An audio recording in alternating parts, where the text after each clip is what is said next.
All right, so our next item is the home stretch, and as you can see, I have a guest here. Phelar is his name. He's a comedian, social media, digital marketing enthusiast. He's also a cake plug, among many other things. And guess what? He's also an MC. Thank you for joining us Thank you for having me, morning, sir. and it's good to have you. It's good to be here. Thank you for having me. I really appreciate it. You've been in comedy for how long now? Officially, I'll say 8 years.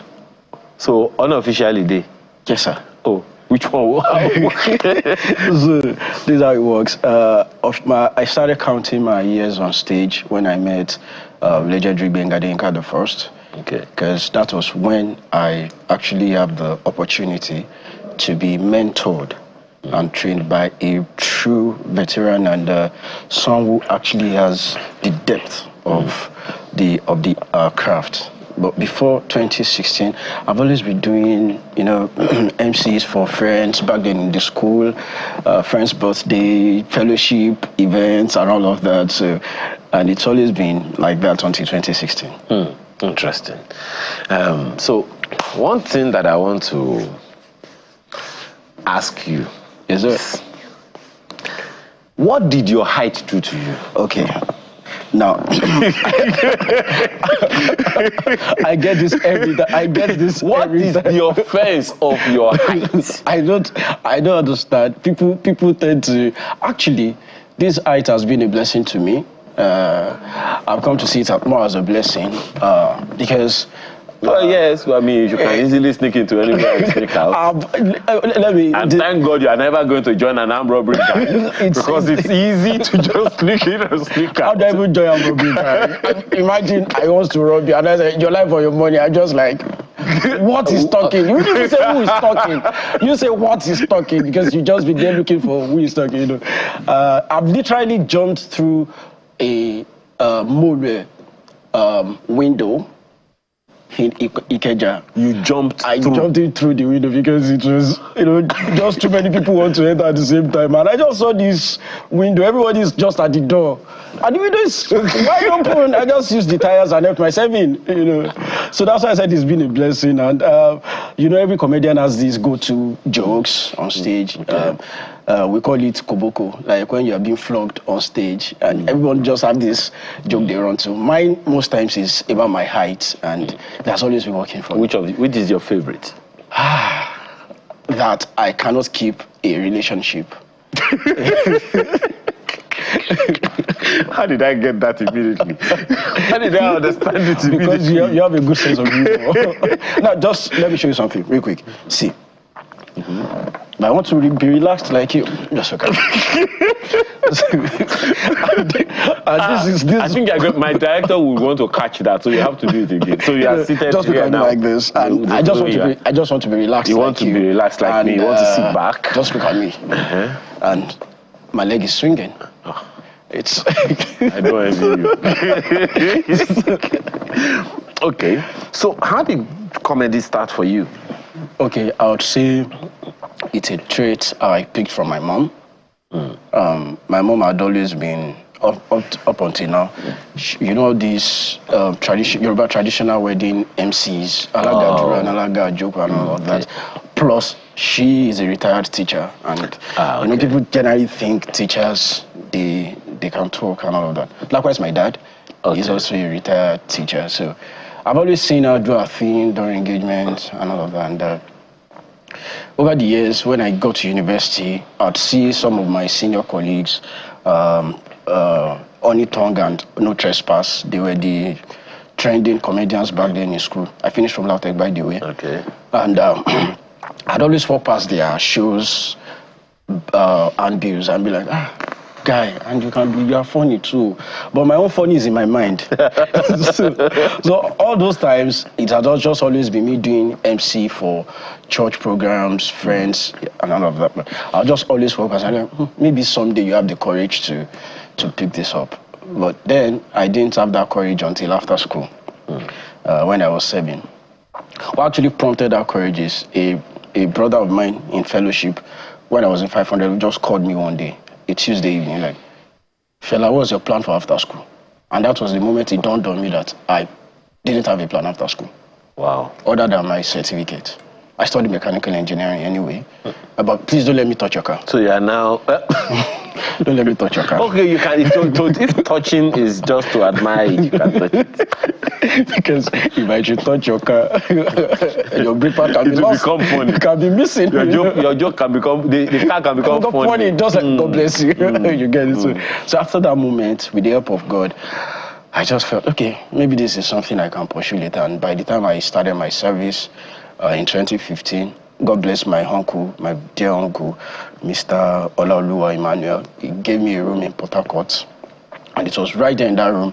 Everything I do today started. My being a comedian, being an MC, digital marketing, everything started in that room. And I'd always lock myself up, ingesting information, content, practicing things on my own. And pretty much I left 2016, I came to Ibadan. I met Adella on Instagram. God bless her for me. I asked her, I'm an upcoming comedian. I would like her to link me up with one of our comedian friends. And she's like, oh, well, I don't have too much friends, but I have Bengadeka. I'm like, what do you mean by you don't have too many friends? Bengadeka is a legend. It's too many. Bengadeka is crowd. So, I mean, even if not in achievement, but in size, the man is a crowd, even in size. So, sorry, Daddy. He's probably watching. So, then she just linked me up with Bengadeka. God bless Bengadeka for me. God bless you, Daddy. I'm so grateful. I sent him a friend request on BBM. It was BBM those years. And in 5 minutes, he accepted. I've never seen that level of humility in such level of achievement, you know, to be able to come down from a high horse and relate to it. Well, common people in quotes. So, and the rest they say is history. He offered me a job in 2016. That's how I moved to Lagos from Ibadan. Okay. All right. Maybe me too, I should ask for a job now. Okay. I'm trying to draw a lesson for someone who is watching and who needs to get the same kind of courage that you have. There are many people who are stuck in careers that they don't want to be in right now. There's a bank clerk right now. I have a friend, Bukumi Preacher. He was a bank person. Yeah, I know. Before he decided that, you know what, I'm done. I'm just going to go into... So what does it take to drop your fears and embrace your destiny? It takes a lot. I'll say, excuse me, because of the... Don't forget, backtrack to when my brother had that conversation with me, like, what's your plan for after school? Right there and there, after that conversation, I made up my mind that I'm going to... Whilst I work on my craft, before I become that big in my own space, I'll pick up a 9-to-5 job that can allow me do my thing on the weekend. So it's always been my own compass. And I met a couple of other upcoming comedians like me at Comedy Club, Omababa's Comedy Club. God bless Omababa for me too. His comedy club actually helped in grooming me too. So sometimes when I meet my other colleagues who are also upcoming like me, I advise them that, you see, you don't have to just rely on your skills, on your craft alone. Pick up something that can allow you to do your craft. I mean, there are hybrid jobs, there are remote jobs. Thank God for so many platforms right now. So like that, so every time I launch out to apply for a job, I do my due diligence, asking them, please, my weekend is free. My weekend is mine. You can't call me on weekends. No emergency. No emergency. I don't care whether the office is on fire. Please don't call me on weekends because it's my day. It's my time. So it has always been a guide for me. So even if events are not coming so well, I had my 9-to-5 to keep my spirit, soul, and body and be a good man to my family. It's not like you have a choice. I mean, they didn't apply for the job. You called them in. Okay. Now, what would you say is a major challenge for you when you got into the industry? What kind of pushback have you had? What kind of feedback have you received, and how have you navigated? Okay. The major challenge would have been, well, I didn't have so much. And I'm grateful to God for that, because of my mentor, Gbenga Adeyinka the first. This is where people need to understand the place of mentorship. You don't necessarily have to launch if you are not ready. That is what a mentor does for you. I'll give you an instance. So, don't forget I said 2016 I moved to Lagos because Gbenga Adeyinka offered me a job. So, one of those times we went to Ibadan. We were preparing for Love Matters Abeokuta, October 1st. So, one of those nights, I went to Peteru. He was a comedian in Ibadan, God rest his soul. I went to his comedy club with Omo Baba. So all those times, I was just still following Gbenga Adeyinka. I see how he does his things. I absorb information. I am more of, I don't read much, but I absorb from people so much to compliment for that. So one of those at the comedy club, Peter just said, "Oh, ladies and gentlemen, welcome Prince Phelar." I took the mic. In my mind, I was killing it. In my mind, a superstar is born that night. And after the sorry, I won't call it performance. After talking to the microphone, I went to Omaba. I'm like, Egbon, how was my performance? And God bless Omaba for me for being so honest. He's like, was I a performance? I'm like, I had no words. It's like, I didn't even know when you started. I didn't know when you finished.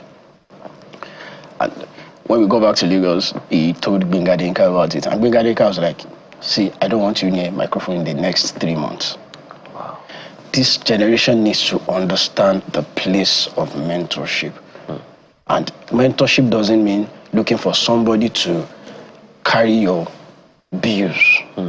No. When it comes to mentorship, it has to be both ways. What do you have to offer?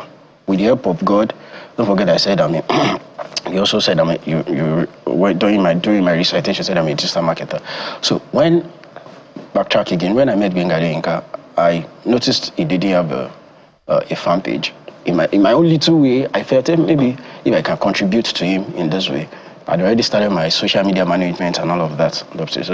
So I preached to him that it's not like I want to be a parasite solely on you. I can also help in this area. I'm a blogger. I do digital marketing. I do social media management.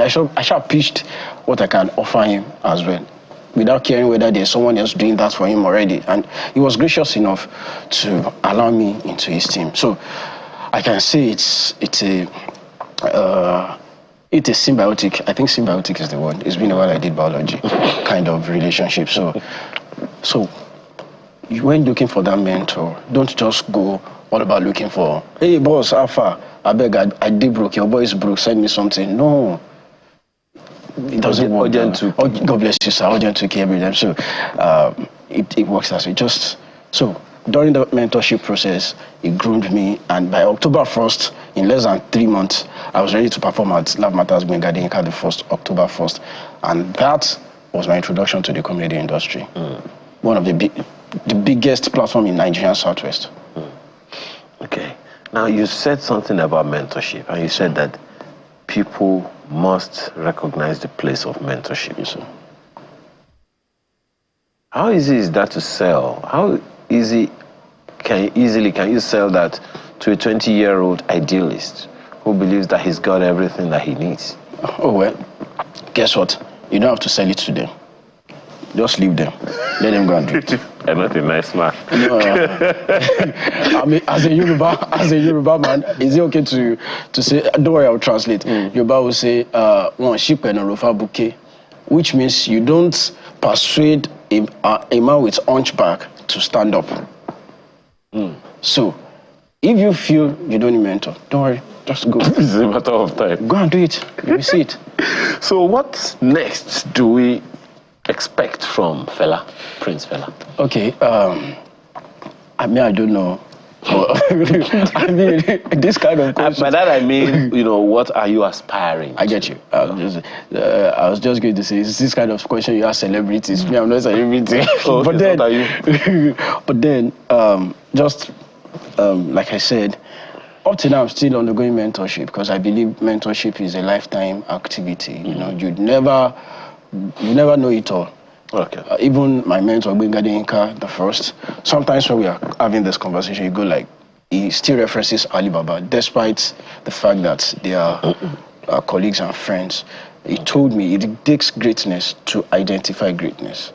So it doesn't even matter how long it takes. Mentorship is always good, and I'll always be improving on my craft, taking as many gigs, MC gigs as I can, taking as many stages as I can. God help you. And continuing to design cakes. Anyway. God bless you, sir. That one. Thank you so much for your time this morning. Thank you for having me. Adella Adegbe. Yes, the fella that doesn't smoke or drink. Bengadinka and Baba always say, I'm just wasting my name. How will you be Phelar? You're not smoking, you're not drinking. I agree with them. You are wasting. And by the way, his own Phelar is spelled P-H-E-L-Y. So it's L-A-R. Phelar. Phelar. See? Actually, that's just for stage purpose. Don't preach listening to us. Thank you again for your time. Thank you for having me. God bless you. And that's been Sunrise today. Thank you for the privilege of being a part of your Saturday morning. Do enjoy the rest of your weekend. I'm Ayo Makinde. Let me continue my conversation with Adella. So, thank you, sir. What else are we? What are we eating this afternoon? I'm just thinking, is there maybe